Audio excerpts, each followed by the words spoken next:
de tous vous retrouver pour ce premier vlog sur une série consacrée aux origines. Ah bah c'est bien qu'on en parle parce qu'à dire vrai, je suis pas sûre des miennes. Alors bien sûr, je suis originaire d'Arendelle, mais dans le fond, c'est quand même Elsa qui m'a créée. Partant de ce principe, Manouche, quant à elle, serait originaire de la montagne du Nord.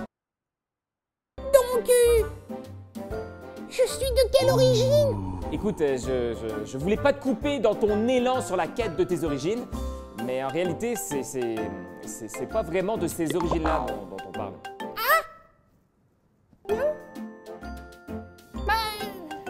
Merci quand même de m'avoir écouté. Alors, de quelles origines parlons-nous? Eh bien, celles de notre univers et celles de notre monde, de la vie telle que nous la connaissons. Et vous l'aurez donc compris, c'est un gros sujet. Gros subject. Ouais, vous l'aurez remarqué, j'aime beaucoup ça loucher. Pour être franc avec vous, j'aurais clairement pas toutes les réponses à vos questions. Sans compter que je n'arriverai pas non plus à mettre tout le monde d'accord sur tous les aspects rattachés aux origines. Mais ce que je souhaite par exemple, c'est avec l'aide de Dieu, sa parole et également toutes les découvertes scientifiques faites jusqu'à nos jours, c'est vous encourager à croire que tout ce qui nous entoure n'est pas le fruit du hasard, comme beaucoup le prétendent. C'est l'œuvre d'un Dieu tout-puissant, créateur de toutes choses et pleinement engagé dans cette création. Comme le disait Sylvia Einstein, le hasard, c'est Dieu qui se promène incognito. Je vous présente le professeur Gilbert Frankenstein. Bonjour les enfants. Professeur de sciences à Oxford pendant 30 ans, il exerce maintenant son métier dans la maternelle des joyeux petits filous à Chambly. Exact. Bref, il interviendra à quelques reprises dans ce vlog et ceux qui suivront pour un apport scientifique à mes propos. Un apport qui, je l'espère, facilitera grandement le transit de l'information. Est-ce que c'est possible de couper ça au montage? C'est possible, mais je garantis rien. Pour débuter cette nouvelle série et afin de nous aider pour les semaines à venir, j'aimerais commencer par vous dire que la foi et la science ne sont pas des ennemis, même si beaucoup tentent de nous faire croire le contraire. Croyants ou non d'ailleurs. Ce n'est pas parce que je crois dans un Dieu créateur de toutes choses que je tombe automatiquement dans la catégorie de ceux et celles qui sont contre la science. Le psaume 111 verset 2 déclare que « Grandes sont les œuvres du Seigneur » et ceux qui les aiment les étudient.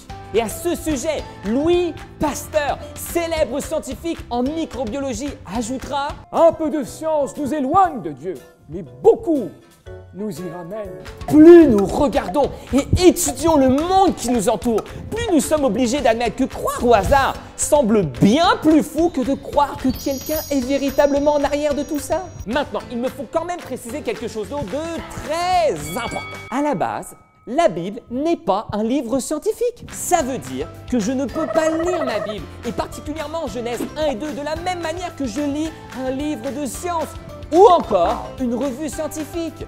En d'autres mots, l'auteur de la Genèse, que nous pensons être Moïse, n'a pas décrit la création avec l'intention de nous prouver scientifiquement comment Dieu a tout créé. Il a décrit la création selon ce que Dieu l'inspirait afin d'affirmer sans ambiguïté que Dieu est le créateur de toutes choses. Le sujet principal de Genèse 1 n'est donc pas la création en elle-même, mais son créateur. Maintenant, là, ce qui est quand même assez fou, c'est que les étapes créationnelles présentées par Moïse correspondent quasi parfaitement aux étapes identifiées par la science moderne des milliers d'années plus tard. Le fameux jour 4.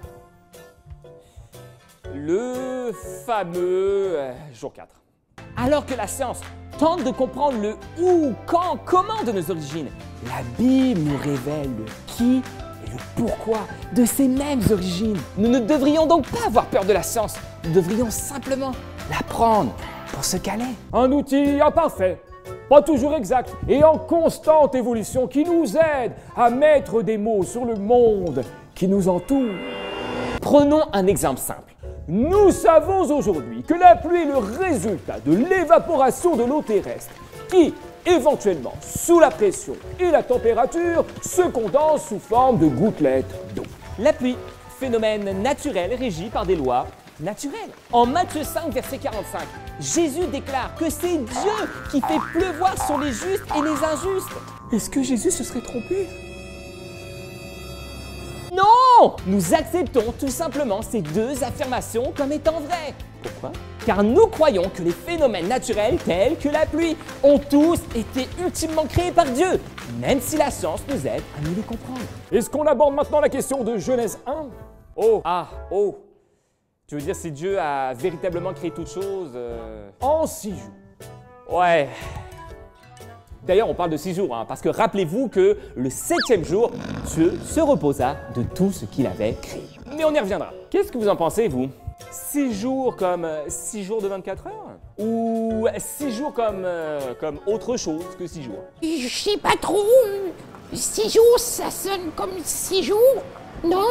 Oui, sauf que la science a démontré par toutes sortes de moyens que la Terre serait âgée d'environ 4,5 milliards d'années. On est assez loin des 6 jours, hein? Ok, mais pourquoi l'auteur de la Genèse nous parle de 6 jours? Eh bien justement, c'est là qu'il y a toutes sortes d'interprétations. Certains théologiens, des hommes et des femmes qui étudient la Bible, pensent que Dieu a véritablement créé toute chose en 6 jours de 24 heures, mais avec l'apparence d'un âge avancé.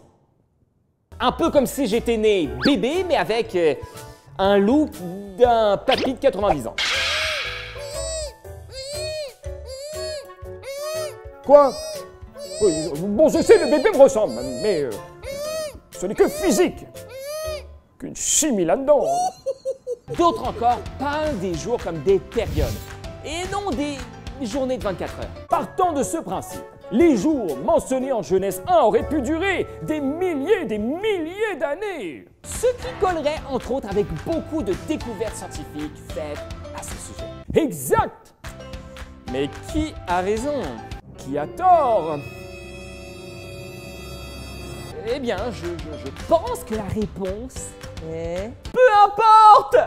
Une chose est certaine, que Dieu ait tout créé en 6 jours de 24 heures. Et il le peut. Ou en période de temps beaucoup plus longue. Et il le peut. La conclusion demeure la même. C'est Dieu qui a tout créé.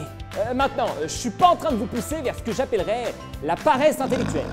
Dans le sens où il est important, les enfants, que vous fassiez votre propre avis sur la question. J'ai moi-même le mien. Et moi, le mien.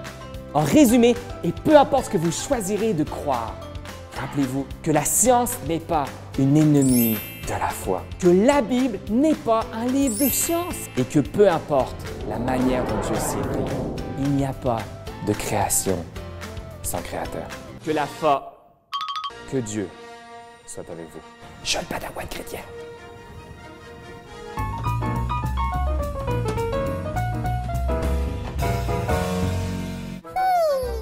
Tout compte fait, on pourrait dire que ma neige tire son origine de beaucoup plus loin que la montagne du Nord. Peut-être qu'elle vient d'un pays lointain. Peut-être même d'une autre galaxie. Bonhomme de neige, tu n'es pas de notre voie lactée, mais tu l'as traversé. Olaf! Quoi? Tu penses pas que c'est un petit peu exagéré Une chance que Dieu t'a créé, hein, parce que sans toi, on s'ennuierait. Dieu?